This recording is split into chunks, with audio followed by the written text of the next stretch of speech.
What's up, you beautiful people? Good morning, good evening, good night to wherever you are in the world today. We're back at it again with another review. I'm excited for this one because it's a highly anticipated, highly requested review of the Rebel V5 from New Balance. And I finally got my hands on these. I ran these a few times and I have a lot to talk about. So let's get right into it. But before we do that, please make sure you like, comment, and subscribe. It goes a long way. I do love interacting with you all. I love chopping it up in the comment section. So if you got something to say it. If not, just say what's up. Regardless, I appreciate you guys for being here. So thank you so much. If you guys don't know who I am, my name is Bert, and I do these running reviews for bigger runners. Not just bigger runners, but mainly for bigger runners. When I first started running, didn't have the content out there for bigger runners, so I was always trying to research and figure it out myself. So I decided to make this channel to be a resource for you all out there. Enough of that yapping, let's get into the review. If you're new around here, how we structure our reviews is go through the aesthetics. Does it look good? Off the court, on the court. Also, we go through the upper, the midsole, and the sole, and then we talk about who this shoe is for. Capiche? Capiche. So right out the box, this shoe is going to be relatively light, relatively soft, and slightly springy underfoot. And it's made for the performance. This is coming from New Balance. Now, is that statement true? We're going to talk about that and delve into it further as we progress through this video. Now, one thing I would love to mention is that New Balance decided to evolve the Rebel V5 rather than overhaul, because we all loved and enjoyed the Rebel V4. A lot of us bigger runners out there enjoyed the low stack, we enjoyed the connected feeling, and we also love the propulsion. We love the energy feedback coming from this. As soon as you put the gas down, it responded. That's what we enjoyed the most about it. Also, that wide base. Our Piggly Wigglies had some room to dance and do their thing. I love the fact that they listened to our feedback, okay? And they changed some things in the upper, which we'll talk about as we progress, but I appreciate New Balance listening to the feedback and implementing it, but there's a few things that they took away as well that we'll talk about more. Let's move on to the aesthetics. So the aesthetics of this is a phenomenal shoe. I would wear this shoe off the court 100%. I would run in it, and then I would also rock it casually.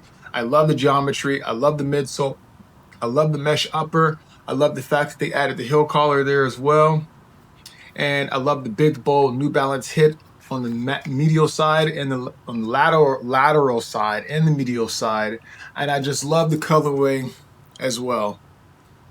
Great job, aesthetically pleasing. It's a good looking shoe. It's not necessarily a lifestyle shoe, but I would definitely turn this into a lifestyle shoe, hands down.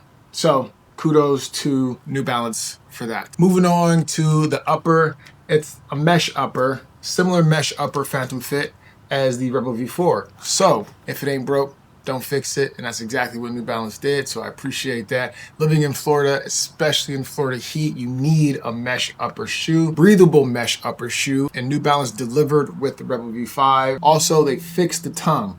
As we know with the V4, the tongue was a major issue. They fixed it on the V5. So thank you. And they fixed the heel collar as well. So we got some hair collar action there too. And they fixed the heel collar on the V5 as well. The V4 was kind of an afterthought. The upper on the V4 was kind of an afterthought. The tongue was short, and then the heel collar was kind of like, what? So thank you, New Balance, for listening to the feedback and implementing it to the V5. Smashed it out the park. That's what I mean by an evolution rather than an overhaul. If it ain't broke, don't fix it. And then that's what they added here. So can't complain. Now, moving on to the midsole. Now, this is where I have my issues with New Balance. The midsole is a 35 millimeter in the heel, 29 millimeter in the forefoot, giving us a 6 millimeter drop. The foam is PIBA EVA blend, and it's priced at $140, 9 ounces for my size 13. The issue I have with the Rebel V5 is that PIBA EVA blend is very bland. It's mayonnaise, honestly. Compared to the V4, they toned it down, and it's like, why? Was it pricing? It is valued very, very, very competitively at $140, which I appreciate. Great value, great package for $140, but they toned the fuel cell down in the V5 when you put your foot on the gas and you're looking for that additional oomph, looking for that additional pep in your step, it's just not there. It's not there. This is a quintessential daily trainer, and that's what they made this into. Whereas the V4 could be used for your higher end speeds, and it could help you propel yourself forward. I'm not getting the same vibe with the V5. So I appreciate the extra cushioning. The foam enhances the comfort and helps prevent bottoming out, like I said, but once you get past 8 to 10 miles, in my opinion, it bottoms out. That's just what it is, especially for a bigger runner. And then with the improvements, it is a slightly heavier shoe compared to the V4, but it is still a good looking shoe and it is still relatively comfortable, and I can get jiggy with the extra weight given the fact that they added the accoutrements that we asked for. Now, one thing I do not like, aside from the midsole, is they changed the width. Why? Now, it is still wide comparatively speaking, but from last year's version, they did tone it down, or they did slim it down. I don't understand why they slimmed it down. Moving on to the sole. The sole is what it is. Great traction around on the forefoot and on the hot spots on the heel. It is an improvement over the V4, so I can't complain. I've only ran in this for about 20 miles, and so there's a lot to go. But so far, it's done a great job at delivering in a variety of different conditions. So now let's go to the pros. This is a very versatile daily trainer that is a pro for 140 bucks, major value. And it's very comfortable for what it offers. For what it is, it's very comfortable. And then durability. I put 100 plus miles and now I rock these casually. This is no different. Just feeling it in my hand, I can just tell this is going to give me the distance, and it's going to be very durable as well. Only time will tell, but I'm going to make the assumption that the durability on these is A1. And then highly breathable upper. I love the upper on the V4. I love the upper on the V5 as well. Highly breathable. They carried it over. If it ain't broke, don't fix it. And last but not least, excellent value. 140 bucks. New Balance knocked it out the park by giving us a well-constructed shoe, and they priced it extremely well for us. Thank you so much. Now, moving on to the cons, okay? Less energy return. Less energy return. At top end speeds, this is a very dull experience. I wish there was a little bit of oomph, a little bit more pep in my step, a little bit more pizzazz, but unfortunately it is not there for the Rebel V5. And I don't understand why they doled it down, but that FuelCell should have a little bit more PIBA and a little bit less EVA, but who's to say? And then again, it's not fast for the top end speeds. So I would say this shoe is great for daily training and maybe for some tempo work, but interval training, speed work, I would stay away from this shoe, personally speaking, because there's better shoes in the market for those activities. Daily training, tempo work, very comfortable shoes, especially at 140. I can get jiggy with that all day, but anything more than that, I need something different. And then lastly, they slimmed it down. They slimmed it down, and I don't know why.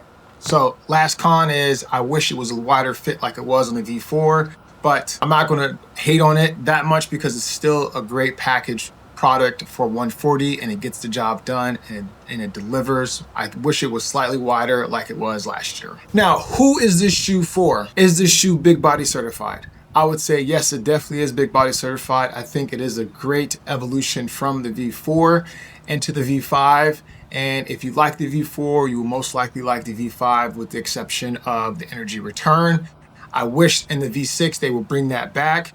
If it costs $150, cool. I thought the V5 was going to compete with the Evo SL, but the Evo SL at $150 is a better package deal than the Rebel V5 at $140. I would pay the extra 10 bucks to get the extra oomph.